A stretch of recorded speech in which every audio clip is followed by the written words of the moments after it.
What's going on, people? We are Tottenham TV, back here for yet another panel show. We've got a star-studded guest list today. We've got HG from the Cheese Room. How are you doing, HG? I'm doing really well, thank you. How are you? Yeah, all good, man. All good. Things are going well with Spurs. I'm back at work as well, which is definitely helping myself and my sanity. And I get to go home and see my lovely baby as well. So I'm getting the best of all worlds. Johnny H, long time since you've been on the channel. How are you doing, my friend? Not bad. Too long. Listen, lots going on. Exciting time of the year. Club's going in the right direction. What's not to love, huh? Yeah, 100%. I'm glad to be here. And congratulations, Ben, on your latest arrival. Thank you very much, Johnny. Thank you very much. Latest addition to the Spurs family. Exactly. Yeah. I'm already getting him doing kick-ups in the garden. I'm doing the Heung-min dad. Have you registered him? Because I remember when my son was born, I actually forgot to register him. I registered him with Spurs. Wait, Johnny, he's under 21. He doesn't have to be registered. Very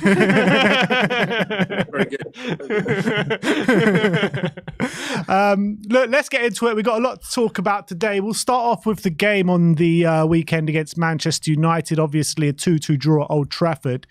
We'll start off with you, HG. I mean, how are you looking at that result and performance? Do you think that was a good point to take, or do you think maybe we dropped a few points there?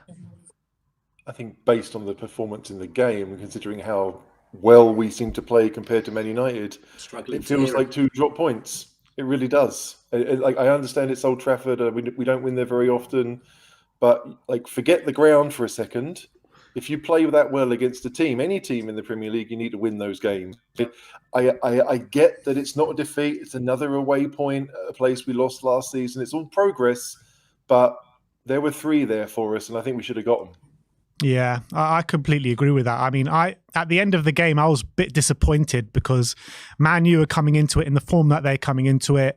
We put in a dominant display, and I really think when you look at the game and when you look at the two sides and the trajectory of the two sides this season, I think it was 2 points dropped, to be honest. Johnny, how are you looking at the game? Were you happy at the end of it, or do you think it was a bit 2 points dropped there?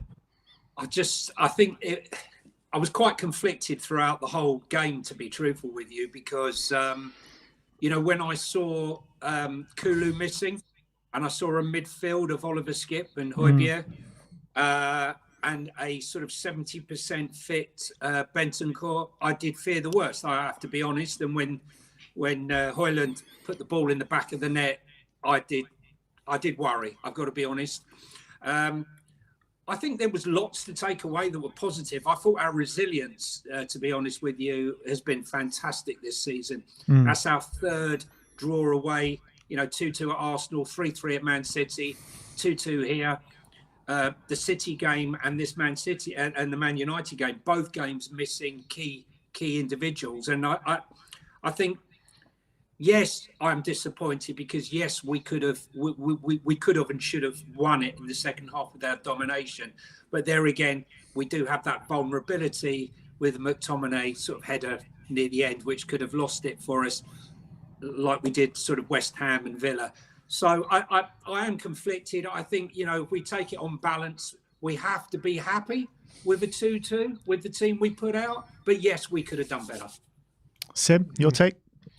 I think having all the circumstances surrounding the game, viruses in the camp, no creativity whatsoever. Literally, if you think about all our creativity in our squad, it's literally been stripped out of that team. Apart from maybe Pedro Porro, we literally had no creativity going into this game. At midfield, with Skip and Højbjerg playing in the middle, was always going to be difficult to break down. A team like Man United, who like to play on the transition, who are pride themselves on being a bit defensively solid. Well, they're not the most defensively solid team, but how they like to play is they kind of suck you in and then they hit you on the counter. That Rashford and Garnacho, attacking the space, and that's exactly what their plan was, and it definitely worked in that first half.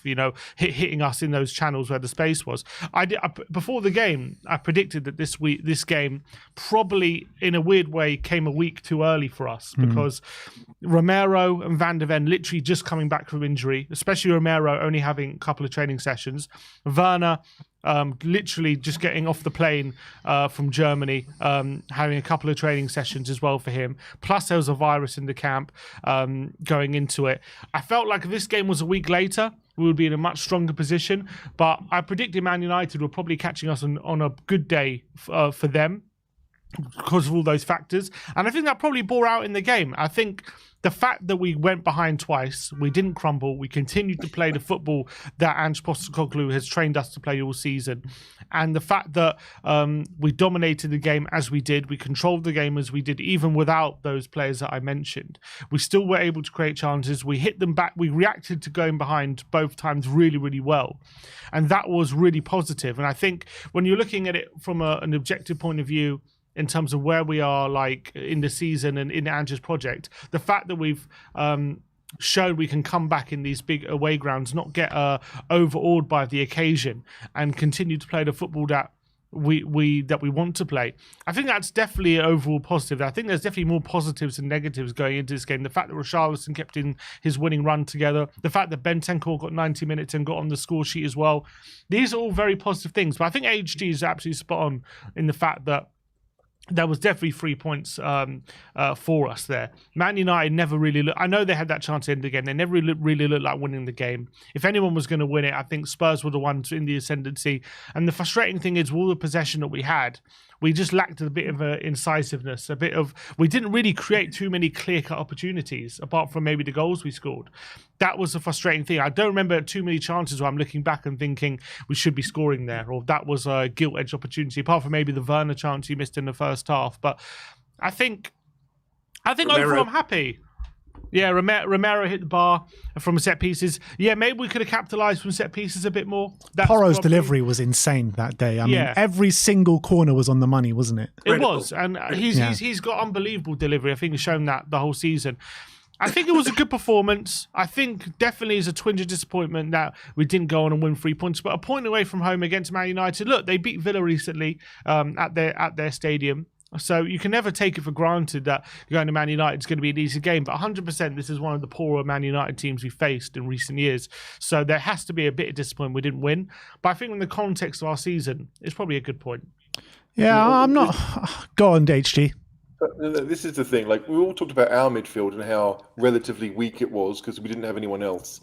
But I looked at Man United's midfield and I saw Fernandes, Eriksen and Mainu.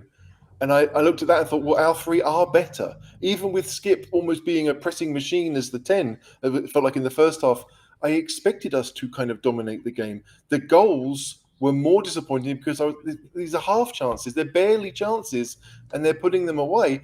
Granted, in a way they didn't do in the first game, but still, it just felt like maybe with a bit more invention or a bit more positivity, bringing on Royal and maybe pushing Porro further forward would have meant we had some kind of guile up front, because none of us really think that Richarlison's going to create chances. Werner's not really going to create stuff, and neither's Johnson. He's not really done that for Spurs either. Like, if you're going to have someone, you need to have someone to kind of to put the bullets in the machine, right? Like, otherwise, it's just they're all waiting for someone else to do it, and that was the tough part. Like, both keepers had very little to do. I mean, United didn't create anything, and we didn't really create much. It was set pieces, and the Bentancur scored. I don't feel like Onana had a save to make, really. Yeah, I think also the biggest... Same with Vicario, yeah. Yeah, I agree with that as well. But I think probably the thing that really cost us, I think when I look back at it, wasn't necessarily the fact of the lineup that we had, but it was more that we couldn't really add anything from the bench to really give us a second wind. I feel like we were really running on empty in those last 20 minutes. We were clearly tiring a lot. Actually, Man United grew a bit in the right at the end of the game. You know, McTominay had that chance on the edge of the box, which he dragged wide, and then he had the chance for a header as well. And I actually think those changes, when Man United made those changes, they brought Martinez and McTominay on, that did benefit them. And we couldn't really do that. We couldn't really change it. We brought on Bryan Hill, didn't really affect the game. We couldn't really bring on any midfielders to give us a bit more energy in the centre as well. And that was probably the killer. I think if we had some options off the bench to come on and change the game and give us a bit more energy in the last stages, I think we have a much better chance of winning that game. But I felt like Ange didn't really trust the bench players, and I felt like he would rather keep the tired players on who were lacking in energy in their latter part, rather than use the bench players. And maybe you can say that's a stick to beat him with, but look, at the end of the day, the bench was lacking in experience, quality. Maybe you could argue, and that was maybe the big difference as well. I think look, the bench. There was a lot of weakness in that team. What I like about this team is, under Conte, we spent such a long time. It looked like every player was fearful of losing the ball and what the repercussions may be, and we played with fear. And this season, we play with no fear. You know, you see players trying to play out the back and making mistakes. No one is telling them off. No one is shouting at them. It's part and parcel of the game. And, you know, even when we're looking at that midfield yesterday against Man United, I mean, I'm no Oliver Skipp fan. He's extremely limited, right? He tries 100%. But, you know, that pass, for example, that pass out for Werner, right? Now, if that had been made by another player, we would have been applauding it, right? It was superb. It was absolutely superb. And for the second goal, the run he made before he passed out wide to Werner, but what was more intelligent was the run into the box to create the space for Bentancur to receive that ball. There were lots of positives, and the bench was weak. The one thing about Ange that I quite often comment about is in-game management, you know, and some of the substitutions. I thought Brennan Johnson was extremely poor during the game, and I would have liked to have seen Gill come on for Brennan Johnson personally. But, you know, I think in years gone by, we've gone with far better teams, strong teams, to Manchester United, to Old Trafford, and we've come away with nothing. This was our first chance, I think, to do the double over them since about 89, 90. And I thought it was a fantastic effort. I think there's lots to be, you know, happy about with that performance. But yeah, all said and done, it was there for the winning. But you could say the same for Villa. You could say the same for West Ham. Points lost. Johnny, I think you're completely right. I mean, Ollie Skipp should be coming in for a lot of praise for that performance at Old Trafford. I mean, at one point, he was doing kick-ups over the Manchester United midfield. I was like, what is going on here? Is this the Ollie Skipp that I know? No, I'm not so sure. But yeah. He put in a great performance, Ollie Skipp. He really did. But also, back to your point on Brennan Johnson, I'm seeing a lot of criticism coming in for Brennan Johnson at the moment, saying, oh, he's not good enough. We've bought a dud, all this kind of stuff, 50 million. We've overpaid, blah, blah, blah. I mean, what are you guys' opinions on Brennan Johnson? Because I've seen some good things in there from Brennan Johnson. I want to see him grow in that Spurs shirt, and I believe in his abilities. I mean, HG, what's your thoughts on Brennan? Oh boy, look, I haven't been impressed. Let's put it that way. I really haven't been impressed. I had a goal at Wolves, which was a good piece of anticipation to get to the near post and poke it in. But when you think about probably what you would expect a winger in Ange Ball to do, I just haven't seen it. He's got lots of space, but he never really uses it. He tends to take the safe option if he does get it. It's frustrating. And I think that's how I see it. Like a player, but we're seeing the Forest player that of last season. It just seems safe. And like maybe Ange is asking that. Maybe he realizes that perhaps right now we don't have real. So he wants to move the ball in field as much as possible. Maybe he's an injury, but I'm sitting here for excuses for him because when you review the performance, right? I mean, you can count the amount of assists and you can count, but to me, it's about more than that. Like, how involved are you? Are your teammates passing you the ball? Sometimes I feel like Porro doesn't want to give it to him, and that's a problem. And like, I don't care about the price tag because there's nothing Johnson can control about that, right? We decided he was worth it. Forest wanted to sell, fair enough. But I do kind of blame him for what we're seeing on the, because I can't just telling him to play the way he is. Yeah, I mean, there are some elements that I agree with that, but, you know, he is still a new player playing a new system. He's never played this kind of system before, coming from Forest, who play strictly on the transition and counter-attacking football. And I do believe that he can grow into an Ange Postecoglou system. Ange seems to believe in him as well. Johnny, do you agree with HG? I'm not sure if you heard that, but he said that he wasn't, he's not so happy with Brennan at the moment of what he's showing in a Spurs shirt. Do you agree? Look, it's quite interesting actually, because I watched Spence before we signed him from Forest, and I didn't like his body language. I didn't like the way he was walking around like he was better than the players there. I didn't want us to sign him. And Brennan Johnson was a big fish in a small pond, in my opinion. I'm not saying, you know, he didn't do well for Forest, which he did. But I personally didn't think that he had the right attributes that we needed for the club. I mean, you know, if you were offering me Elise or you were offering me Brennan Johnson, I know which one I would have taken all day long. Of course. And for the money as well. Now, Brennan Johnson, for me, is often Brenda Johnson. He's so lightweight in the challenge. You know, I saw little Brian Gill, who gets so much stick for being a wafer and would get blown over in the wind. He comes on, and in the first 15 minutes, he's gone for two or three 50-50 challenges. Hefty. I see Johnson pulling out of these challenges, and it's just not good enough. I don't think his football IQ is up there where it should be. And second of all, you know, your responsibility when you're playing in this system is, when you're playing with Pedro Porro, you have to track back, right? And at 22 years of age, right, I expect you to be tracking back. I expect you to have an engine to track back and cover that space. Now, the problem we got now is what was exposed at Bournemouth and exposed again in this game.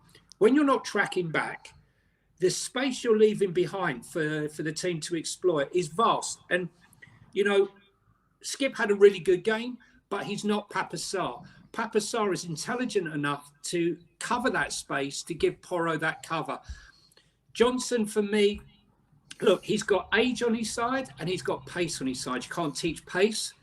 Hopefully, Ange can teach him some football IQ. But right now, with a full-strength team, I don't believe he is a starter. He is coming off the bench 15, 20 minutes for me. I think it was a huge commitment from the club to spend nearly £50 million on Harry Kane's money on that. And it makes no sense to me that so much due diligence has been made with all of these transfers that we've done recently for value and everything. And then along comes this signing. This, to me, sounds like a signing that Ange has requested, not saying there's anything wrong with Ange, but, you know, that he's requested and the club have said, OK, we're going to give you the player that you want, which rightly so. You know, you have to back the manager. I'm just questioning right now the validity of signing such a player, because he's not showing it to me right at this moment.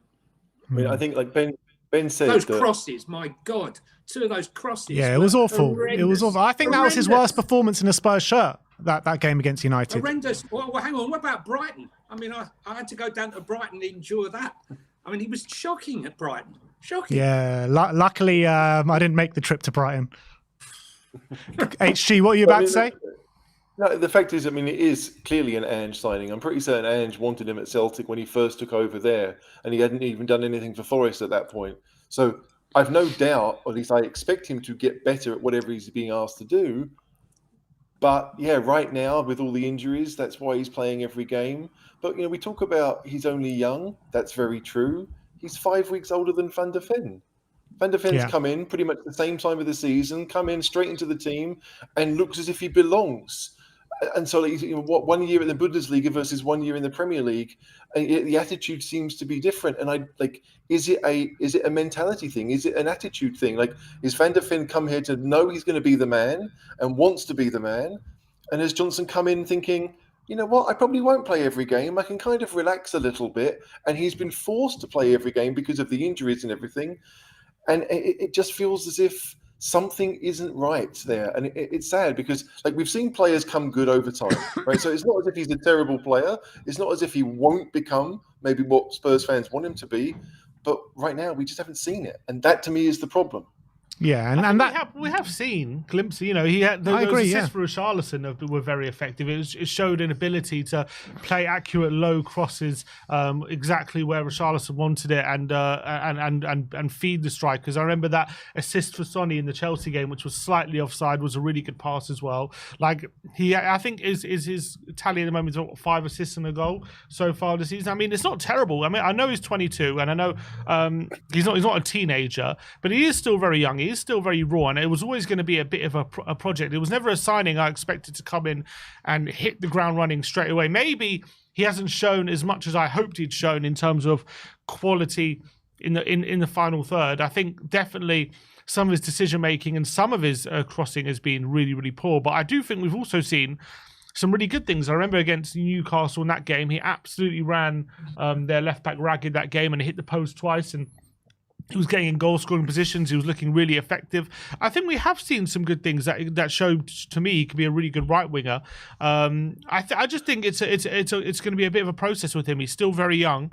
He's been playing in a very different system. Last season at Forest, he was very much playing in a counter-attacking system where every time he got the ball, he had loads of space in front of him, and he had a lot of grass to run into, and that was his game. And that is where he looks his best at Spurs, when in those moments in transition. So it's definitely going to have to be an adaptation period. But I don't think he's doing as. I mean, I would like to see him do more, but I don't think he's been as bad as a lot of people making out. I think he's been decent. Yeah, and I think HG's spot on in what he's saying. You know, the comparison between Van de Ven and Brennan Johnson, right? The difference is Van de Ven was come in to be our starting centre-back week in, week out, play week in, week out. Brennan Johnson was supposed to come in and play kind of a squad role this season. And because of the injuries, we've kind of been hamstrung to shoehorning him into that right wing position, left wing position, wherever he can fit because of the injuries that we've had so far this season. So I do feel for Brennan a bit. But look, I have seen good things in there from Brennan, and I do fully expect him to grow in a Spurs shirt.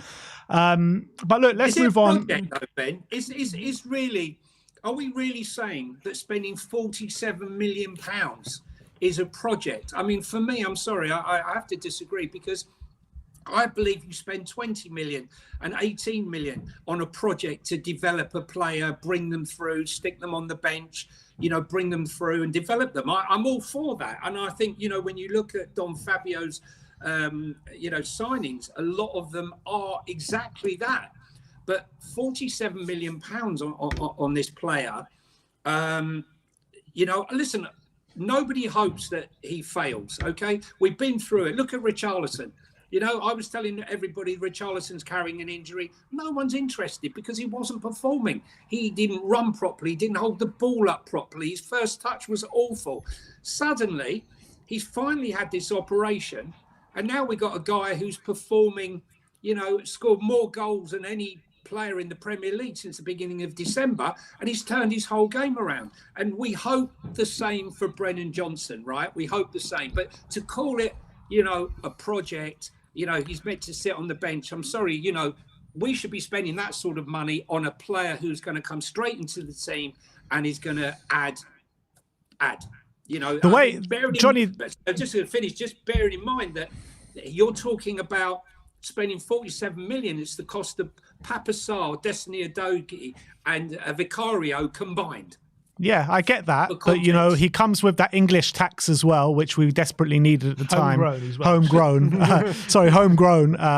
That we desperately needed at the time. But when you look at it... An attacking player is always going to be more expensive. And when you look at it, right... We bring him in, a right winger. At that time that we brought him in, Kulusevski had made that right wing spot his own. Heung-min Son and Richarlison or whoever were sharing that left wing and striker role. So he wasn't brought in to come in and start every game week in, week out. The same with Richarlison. We spent 60 million on Richarlison when we had Harry Kane up top and Heung-min Son on the left. So he wasn't coming as well to play a starting role week in, week out straight away. So we are spending this kind of money, not just on players that are coming and start straight away and say, you're going to be our star man, but they're coming in to make our squad better as a whole.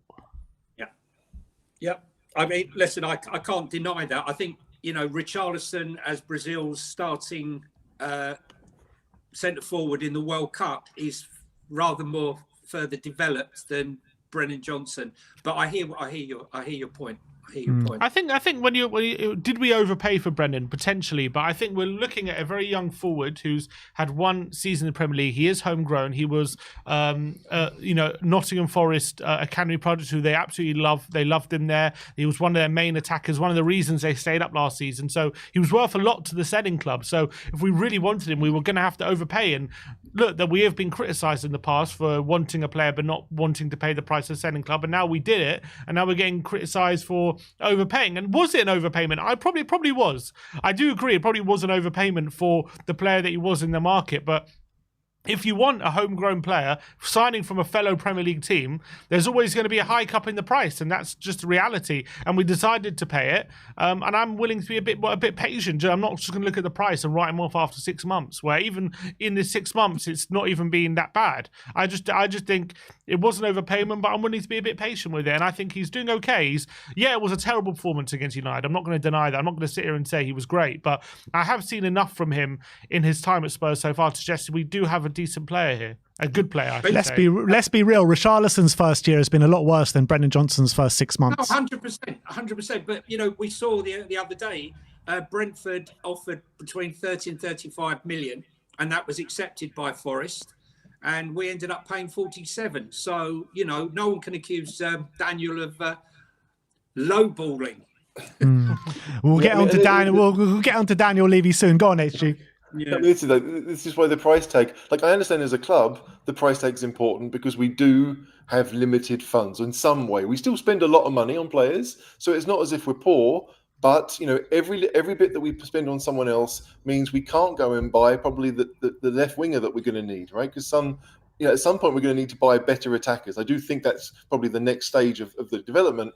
And when you put it on Johnson and you think maybe I shouldn't have done that much, okay. Like to me, like if it's 50 million, let's say we're doing it in 3 installments. Do you know what I mean? It's not 50 million right now, but it is money that is going to come out. I mean, we can't spend it in other areas. I just feel that, like, to me, if you look at Timo Werner, I don't feel like there's much difference between Werner and Brennan Johnson. They have lots of pace, and the rest is up in the air a little bit. We don't know what we're going to get. But they've got lots of pace, which is going to be useful. But you could get Timo Werner on loan, and you could get Brennan Johnson for 50 million. So to me, there was another option out there. I know that Ange really wanted Johnson. I really believe that, which is great, because I want him to get the players he wants. It just, if you're going to talk about the price tag, then I think there would have been better options. But for right now, I only really care about what Brennan is doing. If he's going to be the guy that gets on the end of through balls, which I think is where we've seen the best of him, then great. But we need to have players who can produce those through balls, and we didn't really have it at Man United. So you can't blame Brennan too much. But if I'm going to sit here and say that then once he's through, that he's able to cross the ball low and accurately is worth 50 million? No, I don't think it is. I think it's a great skill to have, but I think it's a skill that most professional football players should be able to do when they're 5 yards ahead of the nearest defender. Like, he's under no pressure when he makes those passes. So, like, assists are great, but some to me are better than others. And you're right, HG. I don't know. You know what, HG?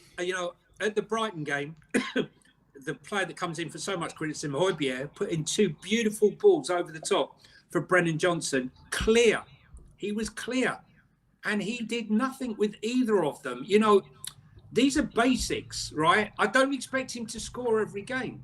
But when you put through and you've got that pace, use your football IQ to make the right decision. Either shoot or make the cross, but don't be caught between a rock and a hard place where you don't know what to do with the ball, right? Okay, you're 22 years of age. You've been playing football all your life.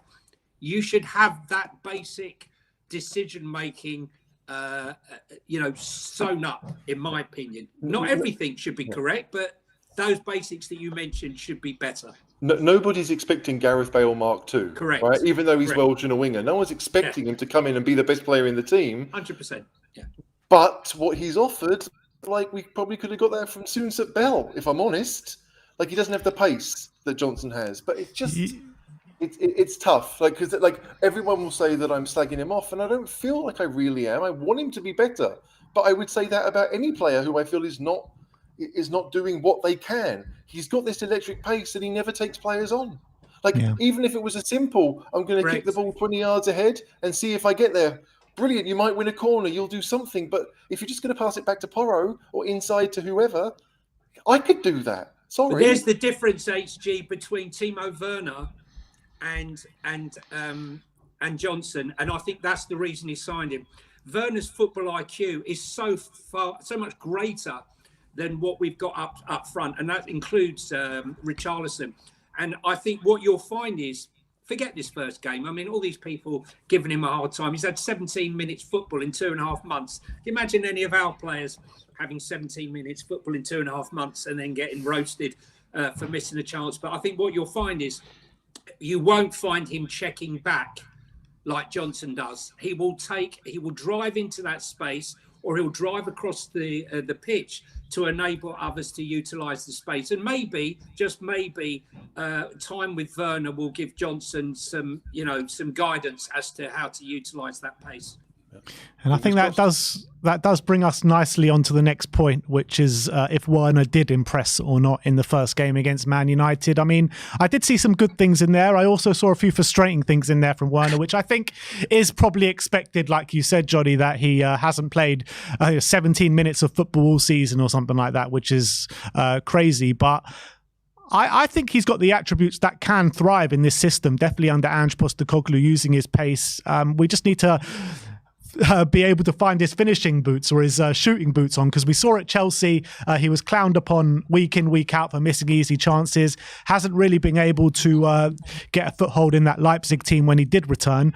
But HG, do you think he impressed against United? I mean, impressed. I mean, I don't think he played extremely well. I wasn't massively impressed by what he did, but he didn't look out of place. So it's all about what your expectations is. Like, to me, Timo Werner is what Danjuma was last season. He's a loan signing that is going to cover a few roles and play whatever minutes he gets. Obviously, when Son's back, Werner's on the bench. That's it, right? We know that. Yeah. And if Solomon's back, then who's on the bench? Is it going to be Solomon? Is it going to be Werner? Like, those are questions. So, like, Timo Werner, obviously, we're going to need him for this, for the next game, for the Brentford game, for whatever game we have until Son gets back. But when Son and Solomon are back, he may not even make the 20. Like, I'm not expecting Timo Werner to sign permanently. Right now, I think he's a great loan move because he covers a couple of positions and he gives you some experience. And we all know what he can do. He's done it against Spurs, so we know it's possible. But I don't expect him to be a kind of a world-class replacement. I just think he's going to be there. He's going to offer pace. Clearly, Ange trusts him more than Brian Hill. So it's bad news for Brian because he really should be getting these minutes. But that's what he is. He's a loan signing that is there to help the club get over this path where we're without players.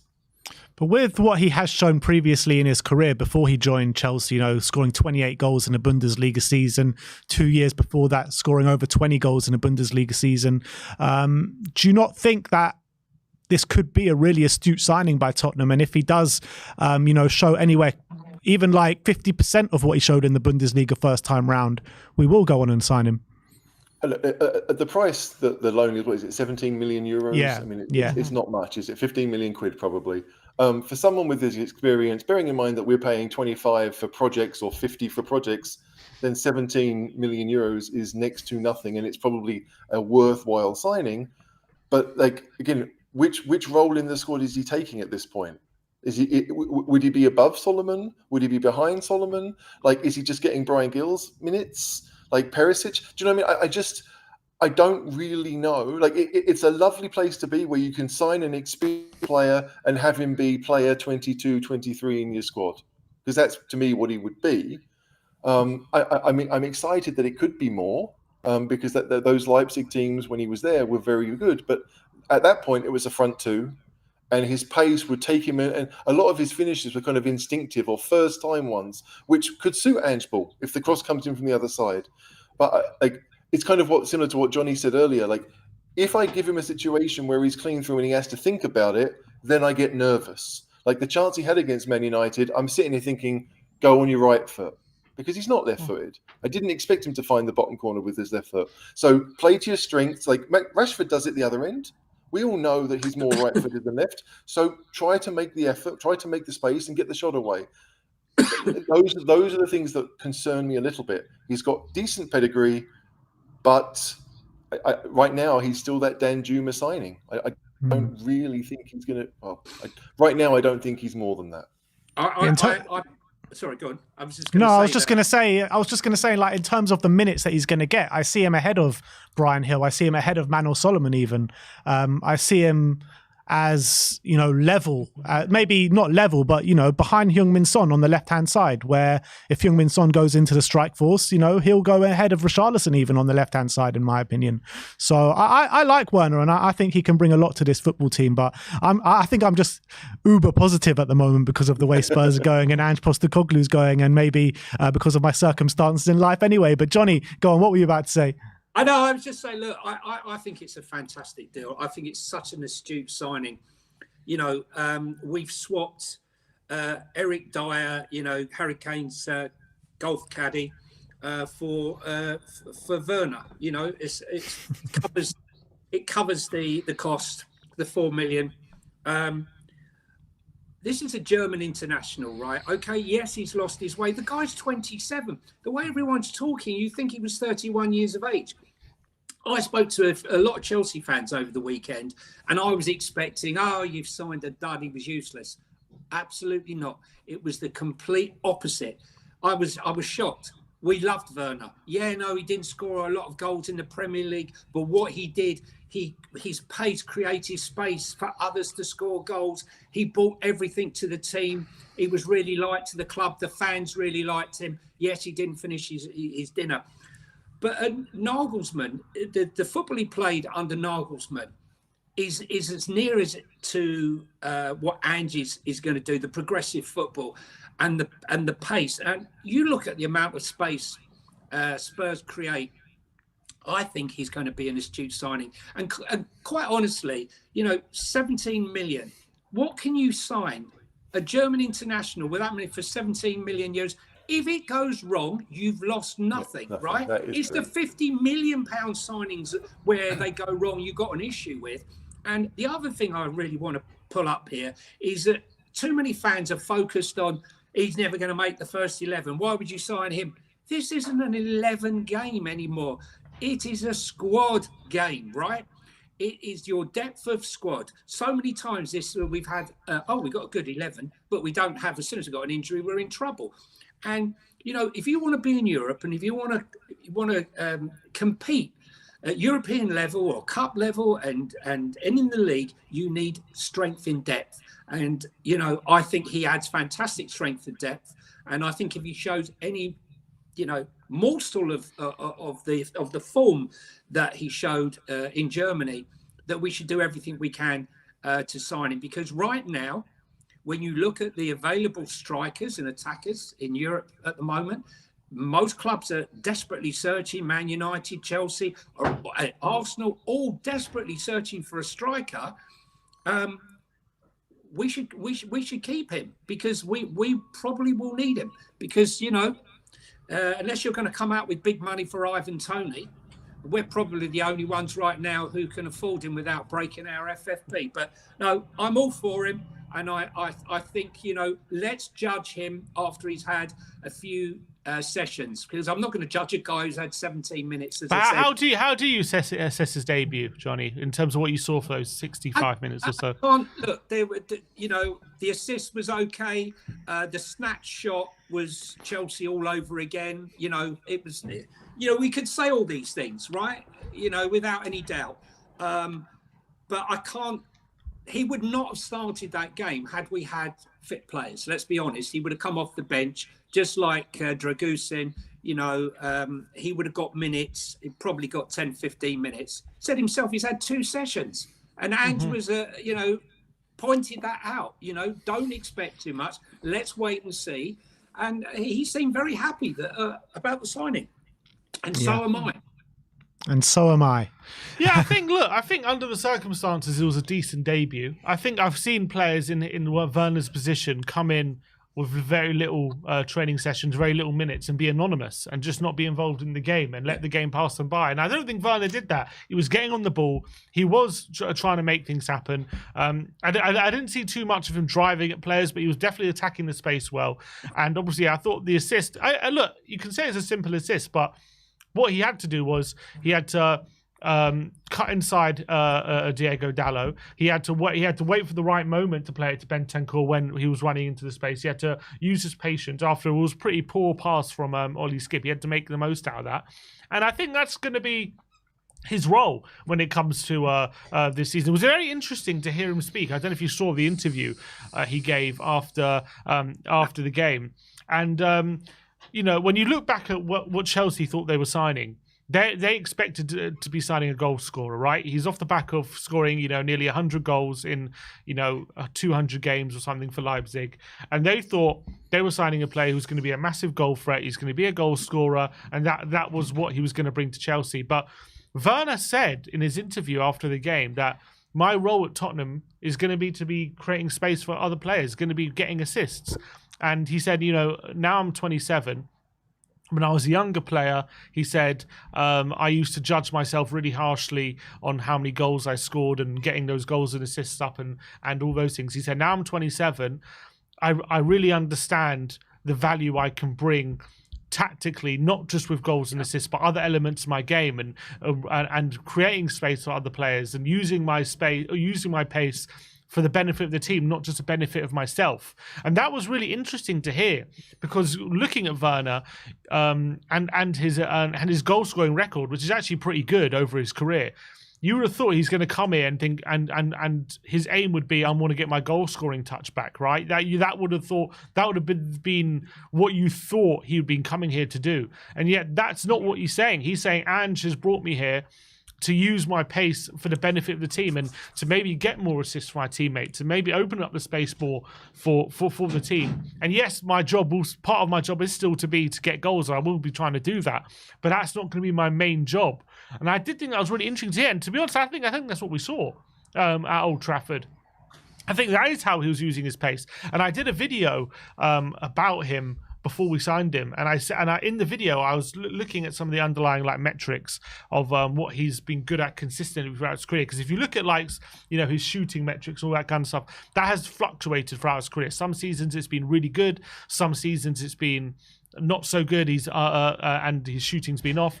But the things that he's been very much consistent on throughout his career is pretty much stayed the same level, at a really good level, is how he is when he gets the ball at pace, carrying the ball, taking players on, receiving the ball in the attacking third and in really attacking positions. These are things that he's consistently has been very good on. And I think those are things that we saw at Old Trafford he was good at. He did pick up the ball in really good areas consistently. When he did get the ball, he was driving with the ball consistently into dangerous areas, and obviously he did end up getting an assist. So I think it was a promising debut. I've definitely seen worse debuts. I wouldn't say it was anything incredible or anything mind-blowing, but considering he's had 2 training sessions, he hasn't played a lot of football, I think it was a promising debut.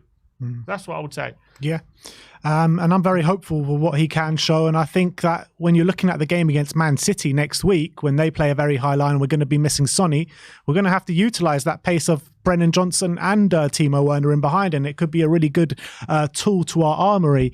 But let's talk about the next topic, and we're going to be looking at Spurs and discussing if they're ahead of schedule or if we're on track to where Ange thought we would be at this moment in time. We sit 5 points behind the league leaders, Liverpool, halfway through the season, in the next round of the FA Cup. HG, do you think that we're probably a bit ahead of schedule where Ange thought we would be at this moment in time? Where Ange thought? Maybe not. Because Ange is a very, very confident man and knows what he's doing and is quite comfortable saying that. Look, at the start of the season, I thought we'd finish 5th. Because I knew enough about Ange to think that we'd get better, right? I don't look at many of the teams of us and think they're getting better, right? I think Arsenal obviously last season were very good. Man City and Liverpool, they're the big 3. But after that, I don't trust Man United. I don't trust Ten Hag. I never have done, even though they made the Champions League, and we all knew Newcastle would find it more difficult. So, do I think we are where Ange thinks we should be? Maybe. I just think for a lot of Spurs fans, we are further along than we thought. I mean, like I watched the pre-season games and thought, what the heck are we doing? This is incredible. Like I enjoyed pre-season matches, and he switched For the first time ever. Nuts. And he'd switch the whole team at half time, and we'd play the same. And we lost to West Ham, but I'm sitting there thinking, like, when we know what we're doing, when we can well, I mean, we're seeing, weirdly enough, at the start of the season when we went on the unbeaten run, I didn't feel like we were great. I felt like we played better in some of the games we lost against Villa or against West Ham, where we had decent football, but we just didn't win the game. So the idea now, after 6 months of training, even if they've been injured, they know what's needed, that we're all excited to see what's going to happen in our season, because we know what we did when we weren't very good, but we had everyone. We've seen what we can do in times of trouble. And now we're hopefully going to have half a season where we've got 22, 23 fit players who know what they're doing. I genuinely can't wait. So are we ahead? Yes. But are we ahead of what Ange thought? Probably not. So a question back at that then. Do you think that with 5 points off the top, I know with a few teams have games in hand, obviously, with all our players coming back now, can we do the unthinkable and actually last the distance in a title race? Can we? Yes. A bit hesitant there, HG. No, I mean, I'm very, like, my daughter's born around Easter time, right? And so I always think if it's within 5 points of the top around her birthday, then we've got, right? And that hasn't happened very often, but still I am. So before that point, like, we're good enough to win every game. And we all know they've got that run of 4 games in early April, Newcastle, Man City. Like, they will be the 4 games that kind of dictate the season for us. But if we can get to them and be in a position where those games are a title for, not just for the opponent, but for us, and I do believe that's possible. But I'm also a Spurs fan. I don't want to sit here in January and be like, title's on, boys. I can't do that. I'm still in shock. I had 1 title chase in my lifetime, let alone another one coming around the corner. But it's like we can. I don't expect it, but Johnny, where's your head at? Are we ahead of schedule, or are we right on track to where everyone thought we should be right now? I got to be honest. I personally think, had the referee had got hold of the Chelsea game at the stage where the Chelsea players had gone through the back of Son and Maddison 3 or 4 times, and then took Romero out, and then they lost the plot at that point. Had the referee got hold of it and booked a player or done something, I think we wouldn't have seen that red mist. But that game has defined our season somewhat, because we lost 5 players in that game. We lost our mojo, we lost our momentum. And I do believe without that game and what's happened to us injury-wise, I truly believe we would be sitting top of the table now. I agree. No doubt whatsoever. As far as are we ahead or are we behind, it's quite an interesting one, because I think if you ask most people at the beginning of the season, most people's concern was the Pedro Porro of 22-23. Romero, is he going to be as rash as last time and get sent off and banned? Mickey van der Ven, who is this Mickey van der Ven? He's only had a week to come in. I knew Destiny, so I was fully confident in him, but a lot of people didn't know. So a lot of the doubt, and we've signed this Vicario, we should have signed Raya. So a lot of the uncertainty at the beginning was around our defence, and a lot of the confidence was focused on our attack. And I actually think the opposite is what's transpired, because I actually think that the defence, once fully fit and there, is superb with our goalkeeper. There aren't many better in the league, I personally think.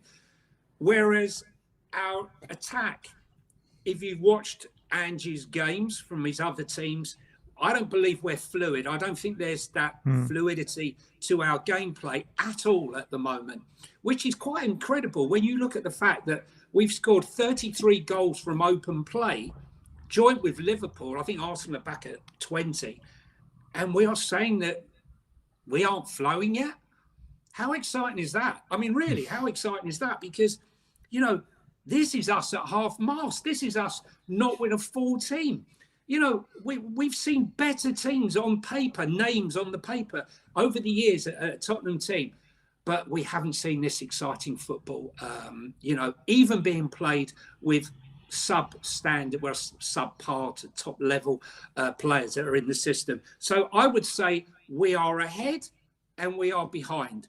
But I do think that with the right players coming back, if we manage to get Maddison, who's back training this week, and a few others, then I have hope that, you know, we need to get results from Brentford and Everton. And if we can do that, I think when the boys come back, minus Bissouma with his latest ailment, we're going to be fine. And we're going to be a team that everyone fears to play. It's also been just completely understated. I know people have talked about it a lot, but I think it's been completely understated from people outside of Tottenham how well Spurs are actually doing with all the carnage that has gone on. Yeah. Like, you look at any other club in the Premier League, if they had the amount of injuries to the key players that we had in our team, they wouldn't be anywhere near to as close as we are, in my opinion. You know, you look at Man City, you know, Rodri goes out for 4 games. They lose 4 games in a row. We've had Maddison out, Bissouma's out, Romero, Van de Ven. You know, the list is endless of the players that we've had out in this team. And when you look at how important Van de Ven was first part of the 10 games, you know, he was pivotal to what we were doing. Maddison was like close to being the best player in the team. I always take it back to the Arsenal comparison. Like, if you take out Saliba, Gabriel, Odegaard and Rice from that team, they're probably fighting relegation or something, you know what I mean? And we're sitting here 5 points from top of the league. It's absolutely nuts to me. So Ange is doing such a fantastic job. I'm glad you said that, Ben, because I've been rattling on about that for the last 2 weeks. And, you know, I don't know if you watched the BBC Match of the Day 2 on the weekend there.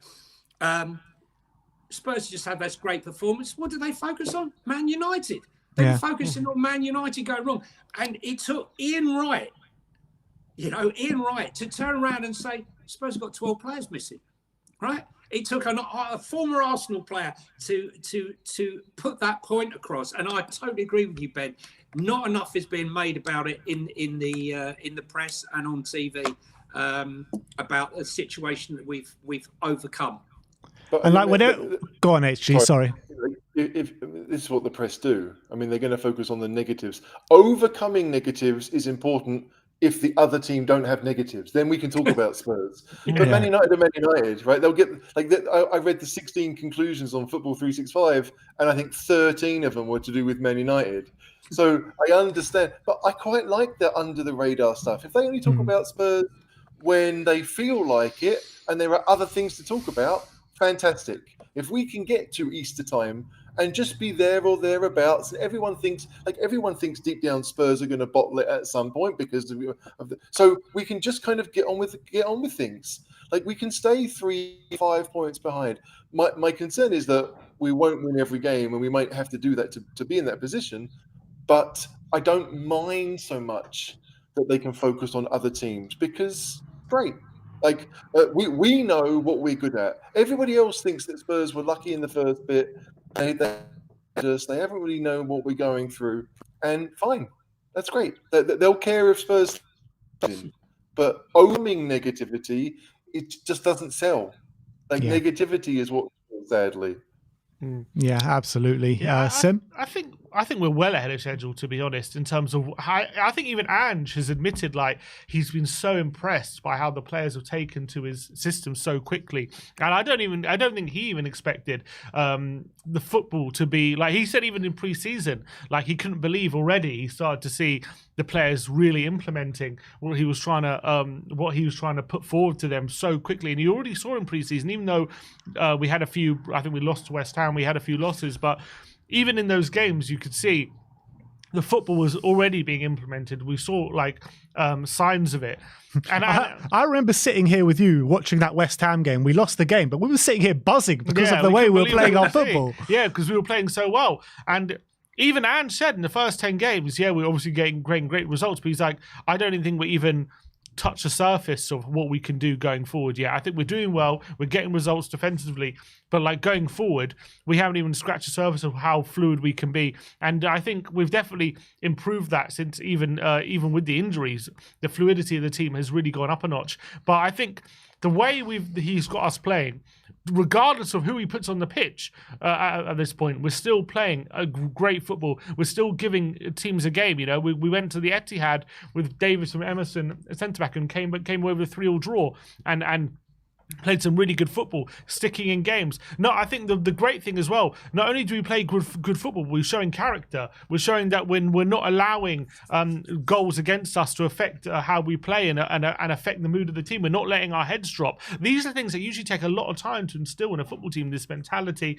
and not only the tactical side as well. And I think the fact that Ange is already implementing that at such a stage after 6 months is a massive credit to him. And I think we're doing exceptionally well. I think Ange obviously is very confident in his own ability, but I think even he would be slightly surprised that it's going this well, only this slightly. quickly. I really think so. I think he would be. I think this is always going to be the aim, to accelerate the process as quickly as possible.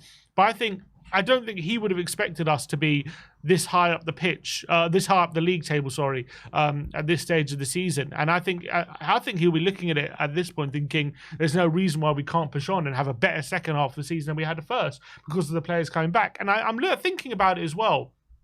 Apart from, if you take away Man City and Chelsea, who obviously got like so much money to spend and all that, how many managers have come in and had as good and have got their team playing as well as we have in such a short space of time? It's very rare. You look at the top managers. It's not often. Look at them. Pep Guardiola took time to get his implement his ideas at Man City. Jurgen Klopp was the same. Arteta, I mean, 2 8th place finishes later, and then a failed top 4 challenge, and then he's there. But I'm saying even these top managers take time. Even if you take out like some of the top clubs, like it's very rare you get a manager coming in to a team like Spurs who haven't won anything. Hey, Nuno got 3 wins out of 3 games, please. Yeah, I mean, we all saw the football. I mean, a caveat to that. Maybe only Eddie Howe at Newcastle, you could say, last season, but I don't think they were playing the football that we've been playing this season. They've been playing very aggressive. They were great and they got top 4, but I can't think of a manager apart from at City and Chelsea, who obviously have won leagues in their first years and stuff at those clubs. I can't think of too many managers who made such an impact in such a short space of time. All I'm hearing from Arsenal fans is new manager bounce still. But Johnny, go. What were you about to say? No, I was going to say the caveat I have to this is, right, and I said this at the beginning of the season, I always felt that Conte had a team of progressive players that he tried to play pragmatic football. And I really do believe that when Ange came into the club, what he benefited with was a team of players, a squad of players that have been suppressed. They were progressive players that have been suppressed playing this pragmatic football. And it was like, I'm going to set you free. And they embraced it so quickly because, a footballer wants to play football. Most people want to play an attacking type of football. And I think that's why the transition was so quick from where we were to where we went so quickly, is because it was like a breath of fresh air. Finally, we've been released. That pressure on the pass, how everyone looked like they were scared to make the pass. And suddenly, I know some fans were going, oh, look, he's make a stray pass. He wants you to take those risks. We've gone from don't take risks to take all the risks. And as I say, I think they've embraced it. And I think that's why the progression has been so quick and they've accepted Ange ball, both us as fans and the players. And that's why it's been so good. That's my opinion anyway. Yeah, and I'm relishing that cup tie. To me, the thing that separates Ange a little bit is that every manager comes in, if they're a new manager, and says, we need time, right? We need time to get things right, to instill a system of play, all of the things, right? And Ange just said, judge me in my second season, right? That's it. That's 1 year, but actually judge me based on next year. And so if things go wrong next year, then okay, but that's fine. But it's just the confidence and say, okay, I might need a season for things to really go, but second season, and in his eyes, he's thinking title. Like, I have no doubt that in Ange's mind, next season there's a title push. Whatever happens this season is a bonus. But next season he's thinking, I want to win it all. And so for the players to know that, to understand that, like, you know, okay, we might win 3-2, we might win 4-2, we might lose 2, like, but it's about scoring goals. So conceding after 2.5 minutes at Old Trafford doesn't matter, because it just means you've got 87 minutes to beat them rather than 90. But the attitude of the team is the same.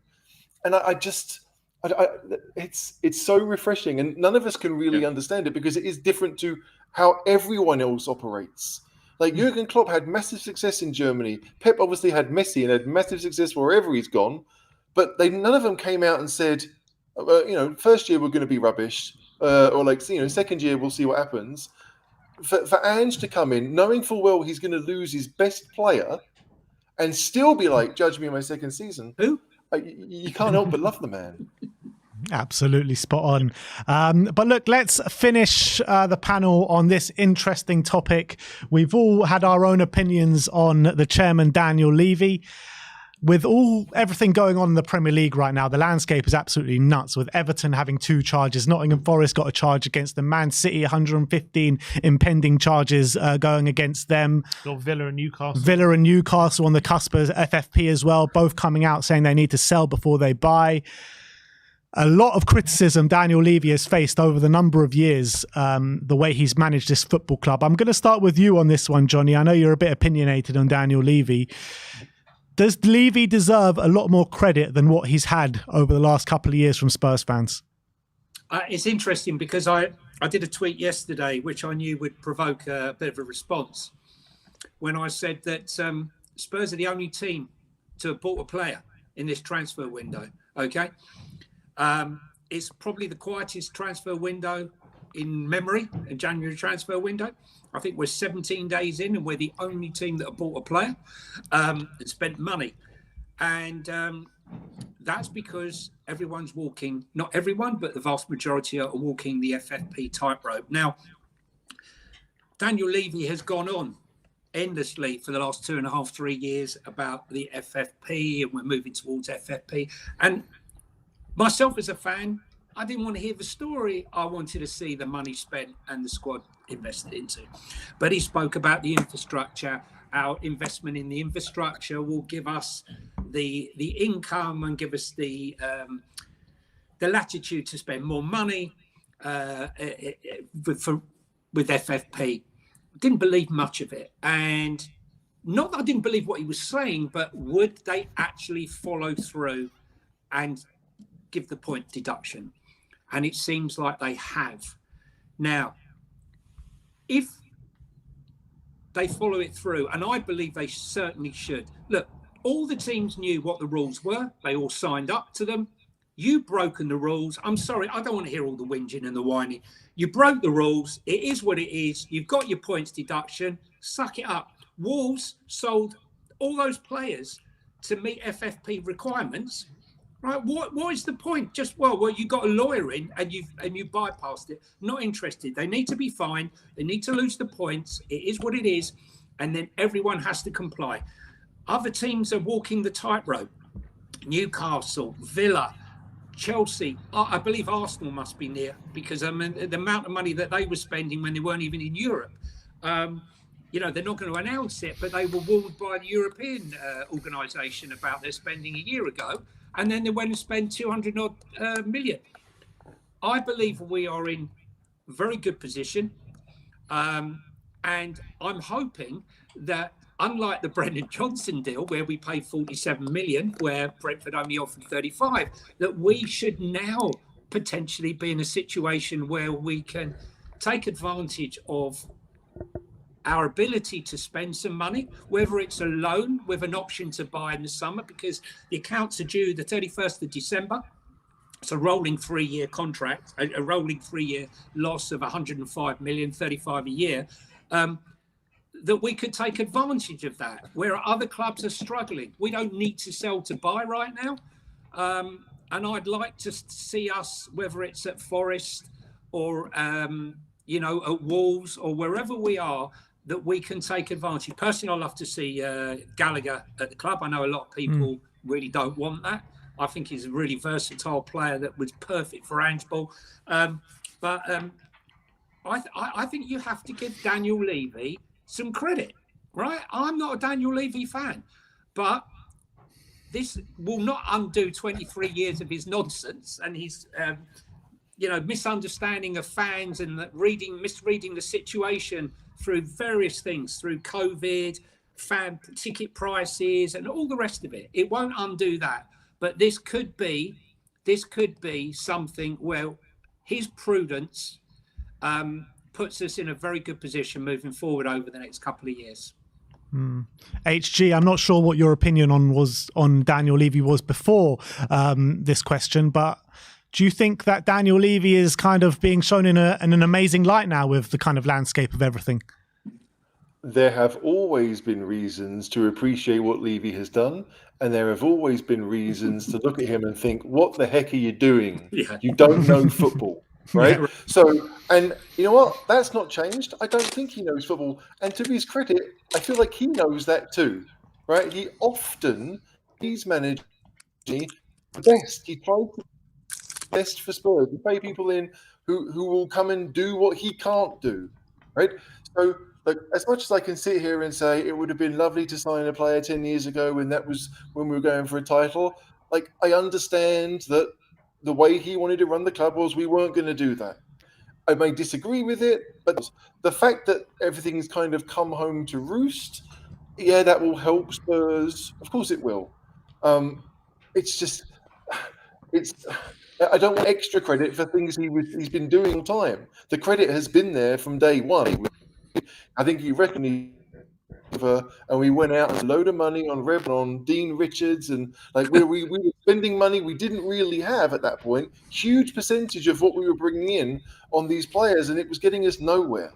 Yeah. So those first 3-4 years of ENIC, Spurs didn't go anywhere. It was only when we did the whole Santino, we brought in a lot of young players, we changed the way the club operated, that we started to go up the table, and we were buying young and selling high, right? All those things, and that's what the other clubs need to do, right?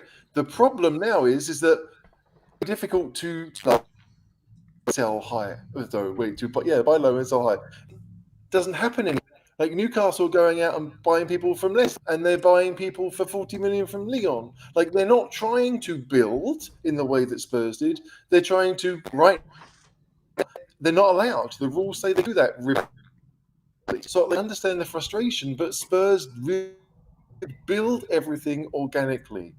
The value of the squad went up. Yeah, okay, it sucked to sort of, and it sucked to sell, and all of those things, and it sucked to sell Walker. That was the one that really got me. But the whole point is that at that moment didn't have the finance to compete. Big boys. Now the stadium, we do. Champions League or not, we do. We have that finance to compete. Certainly with Chelsea and Arsenal. Like, the other three are probably long gone for various reasons, but that's great, and it's been done properly. The frustration is the football rate at times, and the super and all of those things that ticket prices don't need to be as they are. That will always annoy me, right? I understand them, but it doesn't mean that we should. I think he has that wrong. But the fact is, Spurs have got progressively better since he took over. We made a Champions final, for crying out loud. Like, I never thought I'd see a title run. Never thought I'd see a Champions League final. I understand that there have been plateaus and troughs and moments where suddenly we're only seventh, which was a pipe dream 15 years ago.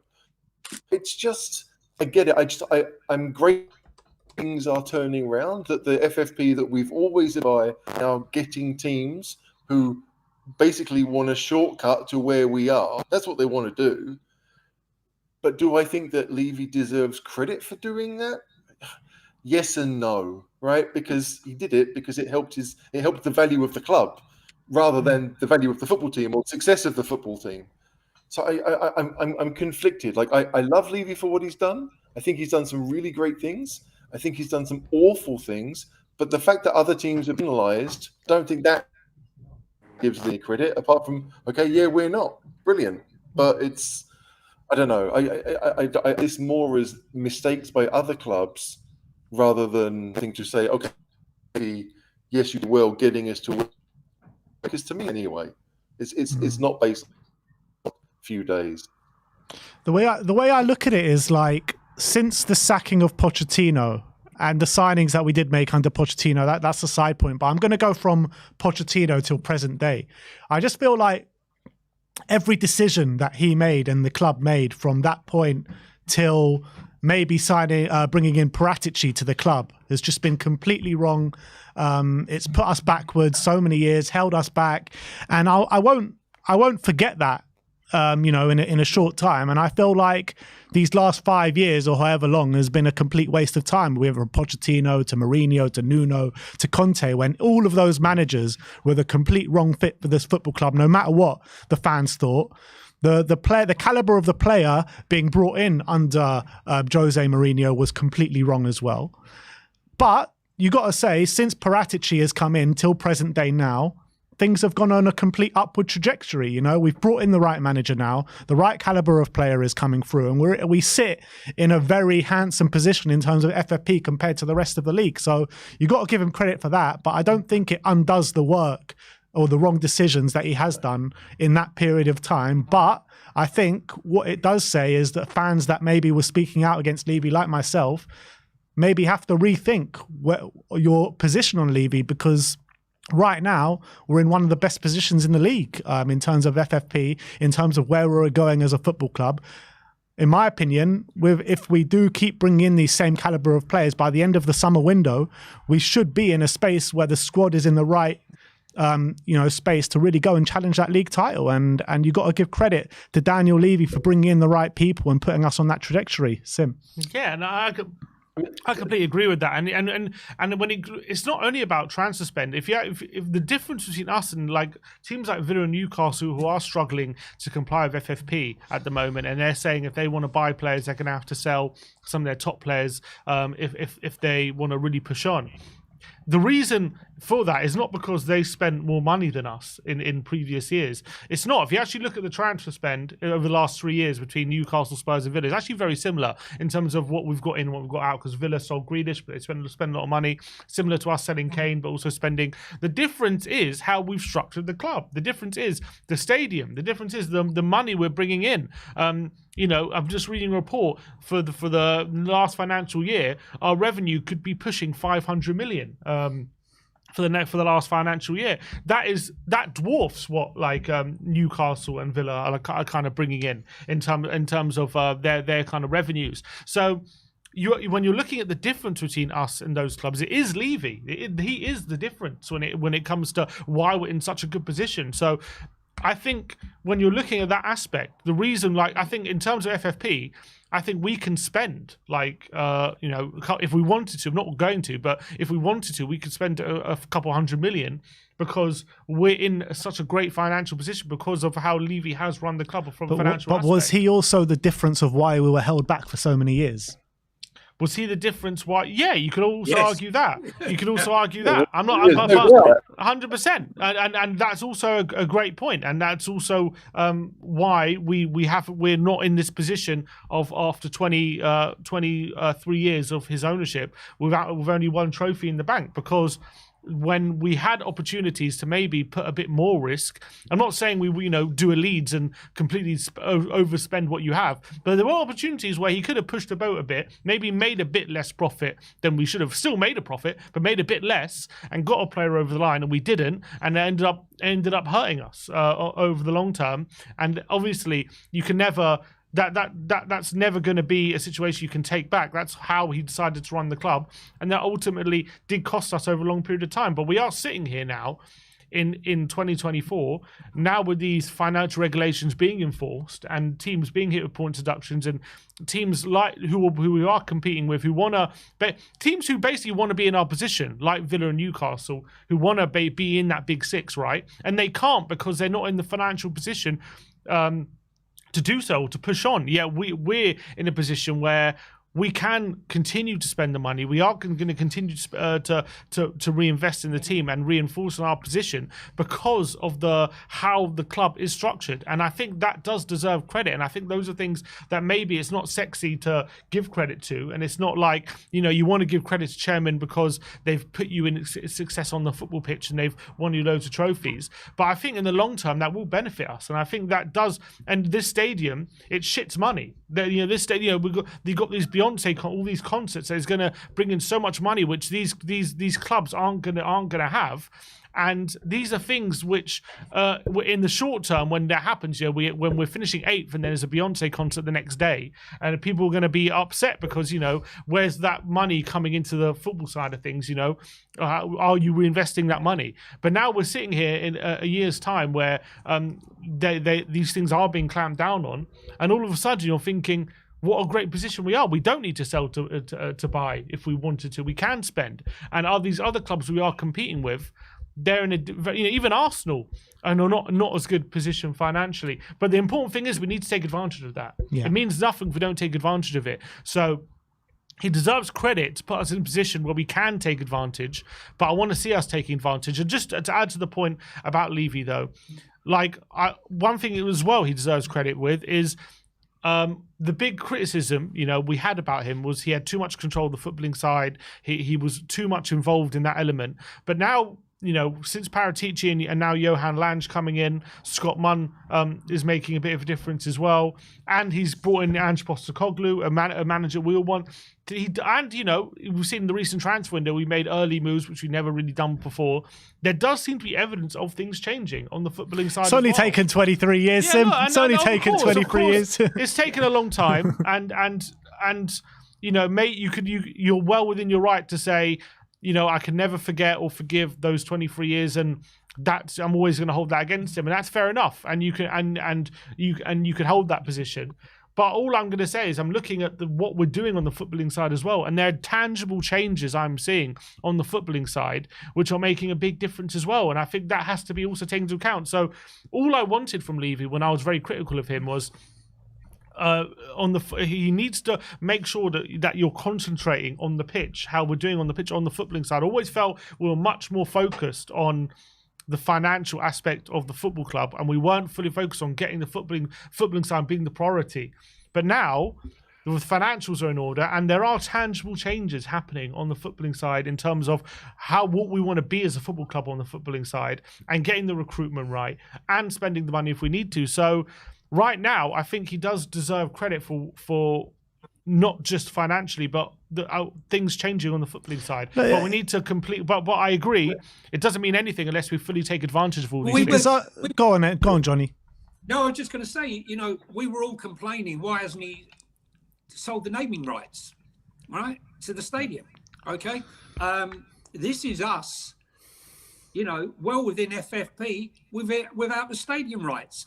But Johnny, people.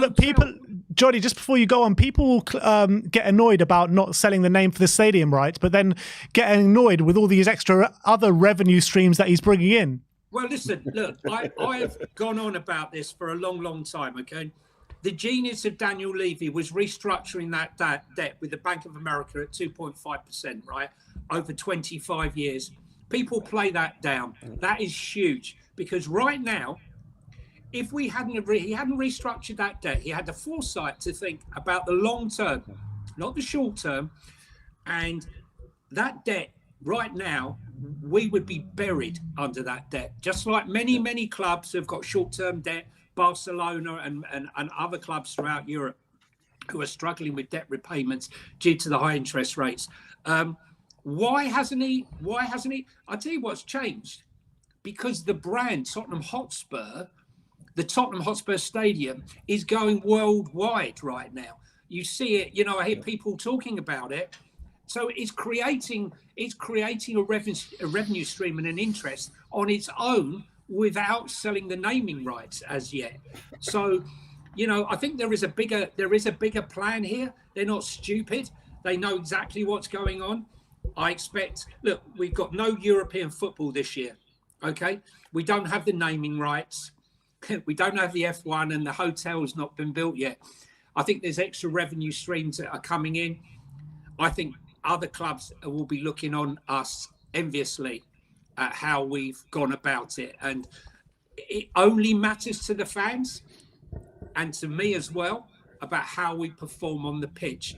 But if all these things the average fan can see that at long last, hey, all that stuff that I wasn't interested in before, if we can see that's now being spent on players and it's transferring itself onto the pitch in success. That's all I saw in response to my FFP post was it means nothing. Trophies, that's it. I don't want a trophy. I don't want one trophy. I want a dynasty. I want to see my club year in, year out, challenging for the title and challenging for honours and being in Europe. I don't want to win a title, win a trophy and never be seen again. That's not what I want for my club. I want us to be consistently up there. And as you rightly said, Ben, after the Pochettino, he went the wrong way time and time and time again, and we've gone backwards. The fact that we seem to have not only come forward, I personally think that right now we could possibly be in a better position than when we were under Poch. I know it's very early days, but I have that vibe and that very positive feeling that I haven't had for a considerably long time. Hey, Johnny, I can tell you, I don't think there's any doubt that we're going to be in a better position than we were under Poch, because we won't have those spending restraints, or the spending restraints we'll have will be based on 450 million revenue as opposed to 150 million revenue, or whatever it was when Poch was around. So, like, to me, the issue with Levy has always been, like, Levy sees zero as zero. Overdrafts don't exist to him, right?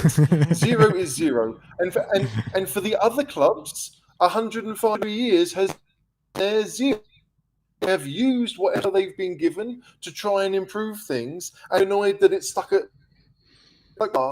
he has almost 20 years now decided that zero is zero. I am only going to spend what the club brings in. I'm not spending my own money. I'm not spending Joe Lewis's money. And you can argue a point about saying it was, right? But that's what he decided. And that wasn't going to change. When he gave that famous interview and said, build idiom won't affect the way transfers are done, lie, because, like, it was zero. If we bring the money in, we'll spend it. If we don't, we don't. That was the rule. So it feels as if, like, there will always be people who will be annoyed at Levy for not spending the 105 million over 3 years, right? Because we might always be that little bit short, and it's possible to do that. But I think as fans, we have to understand that it's not going to.